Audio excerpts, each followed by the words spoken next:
Hello everyone, রোশনাই ধারাবাহিকের আজকের পর্বে দেখতে পারবেন আশ্রমে সাধু বাবা গুরুজিকে জিজ্ঞাসা করেন যে আপনি কেন সমাজের সামনে এমনকি সুদর্শনা গাঙ্গুলিকেও জানাননি যে আপনি আর অঞ্জন প্রসাদ দুই ভাই। সেই মানুষটা নকল রঞ্জন প্রসাদ, সে আপনার সাথে প্রতারণা করেছে এবং আপনার নাম সব কিছু সে নকল করেছে, আপনাকে সুখে শান্তিতে থাকতে দেয়নি। এদিকে রোশনাই বলে যে আমি বিয়ে আগে দেখেছি, মন্দির সবটাই আমার মনে পড়ছে, কিন্তু আবছা আবছা, কোনো কিছুই স্পষ্ট নয়। এদিকে গরিমা বাদশার বাড়িতে এসে বলে আমার জীবনটা আরণ্যক নষ্ট করেছে, এখন আমার মায়ের মান সম্মান নিয়েও টানাটানি লেগে গেছে, আমার মায়ের জীবনটাও ধ্বংস করে দিচ্ছে আরণ্যক, শুধুমাত্র রোশনাই মেয়েটার জন্য। আরণ্যক বলে এত মানুষ থাকতে তোমার মাকেই কেন পুলিশ ইন্টারোগেট করছে, কেন ইনভেস্টিগেশনে তোমার মায়ের নামটাই উঠে আসছে? যদি তোমার মা কিছুই না করে থাকে আর তুমি চাইলেই রোশনাইয়ের নামটা আমার জীবন থেকে মুছে ফেলতে পারবে না, কারণ রোশনাইয়ের কাছে তোমার কৃতজ্ঞ হওয়া উচিত, ওর জন্যই তুমি এত প্রেস্টিজ নিয়ে বেঁচে আছো। এদিকে আশ্রমে সেই নবদম্পতির বিবাহ অনুষ্ঠান দেখে রোশনাই আর তার সব স্মৃতি মনে পড়ে যায়, সে অজ্ঞান হয়ে যায়। তারপর তার জ্ঞান ফিরে এলে সে আরণ্যক বলে চিৎকার করে ওঠে। সাধু বাবা জিজ্ঞাসা করে তোমার নাম কি, তোমার মায়ের নামই বা কি? তারপরে রোশনাই বলে আমার নাম রোশনাই, আর আমার মায়ের নাম সুদর্শনা গাঙ্গুলি। আর রোশনাইয়ের নাম শুনে, সুদর্শনা গাঙ্গুলির নাম শুনে রঞ্জন প্রসাদ মানে আসল গুরুজি সে শকড হয়ে যায় যে সে হচ্ছে সুদর্শনা এবং তাদের মেয়ে।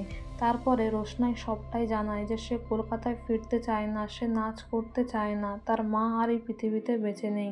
এই কথা শুনে আসল রঞ্জন প্রসাদ বলে তুমি চাও না আসল দোষীদের সাজা হোক, তুমি চাও না সবটা সামনে উঠে আসুক, সব সত্যি সামনে আসুক, তোমাকে অনেক পরিশ্রম করতে হবে, তোমাকে নাচ করতে হবে, আমি তোমাকে নাচের তালিম দেব, কলকাতায় অনুষ্ঠান হবে, সেখানে তুমি অংশগ্রহণ করবে, সেখানে নকল রঞ্জন প্রসাদও আসবে, আর সকলের সামনেই তার মুখোশটা খুলে ফেলতে হবে।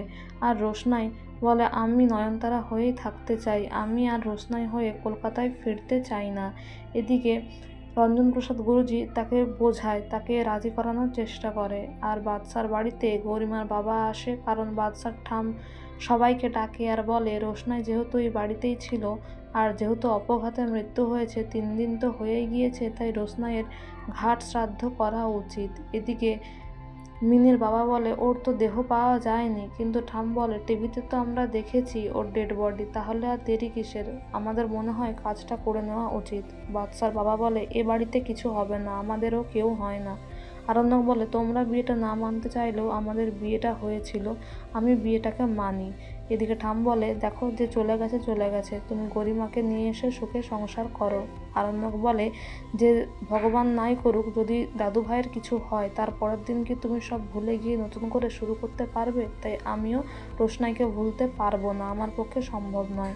পরের দিন দেখা যায় কমিশনার সেই আশ্রমেই আসে রোশনাইয়ের খোঁজে আর বলে আপনাদের আশ্রমের সবার পরিচয় দিন, মানে ডিটেলস দিন। এদিকে আরণ্যক ঘুমটার আড়ালে রোশনাইকে দেখে আর মনে মনে ভাবে যে ঘুমটার আড়ালে এই মেয়েটাকে কেন দেখতে ইচ্ছা করছে। আর রোশনাই ঘুমটার ভেতর থেকেই বলে যে আমি নয়নতারা, রোশনাই এখন আর বেঁচে নেই। তো বন্ধুরা, এই ছিল আজকের আপডেট। Thank you.